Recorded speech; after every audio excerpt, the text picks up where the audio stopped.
সংখ্যালঘু বলে একটি শব্দ উচ্চারণ করা হয়। এদেশের সংখ্যালঘু বলতে কোনো শব্দ নেই। এদেশে সবাই আমরা মানুষ, আমাদের মানবিক মূল্যবোধ নিয়ে আমরা এদেশে বসবাস করতে চাই। একতার বাংলাদেশে আজকে যারা এখানে উপস্থিত হয়েছে, গণ্যমান্য ব্যক্তিগণ, বিভিন্ন সম্প্রদায়ের লোকেরা, তারা আজকে যে বার্তা এখান থেকে ছড়িয়ে দিয়েছে, আমরা আশা করি আমরা এ দেশকে নতুন উদ্যমে, তারুণ্যের উচ্ছলতায় আমরা এই দেশকে গড়ে তুলতে চাই।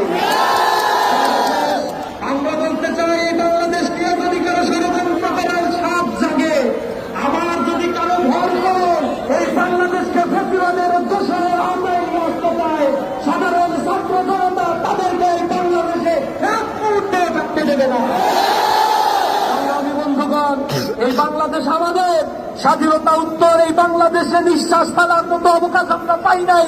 আমাদেরকে নানা ধরনের ত্যাগ দিয়ে এদেশের মানুষের বাক স্বাধীনতা, সাংবিধানিক মানবিক মৌলবোধকে কমিয়ে দেওয়ার জন্য চেষ্টা করা হয়েছে। আজ মানুষেরা জেগে উঠেছে, জাগ্রত মানুষের কণ্ঠস্বরকে রোধ করার মতো কোনো চক্রান্ত করার মতো কোনো শক্তি নাই।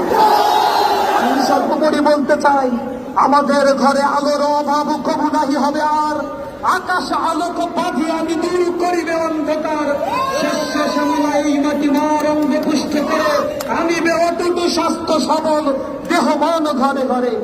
আমরা আনিব ফুল ও ফসল, পাখিরা তারা নভর, জগৎ করিব মধুময়, প্রাণে প্রাণে প্রীতিরোধ। আমরা প্রতিটি প্রাণের বন্ধনে এই স্বাধীন সার্বভৌম দেশকে গঠন করব। আমরা অতন্ত্রী প্রহরী হয়ে বাংলাদেশের প্রতি ইঞ্চি মাটিকে আমরা রক্ষা করবো ইনশাআল্লাহ।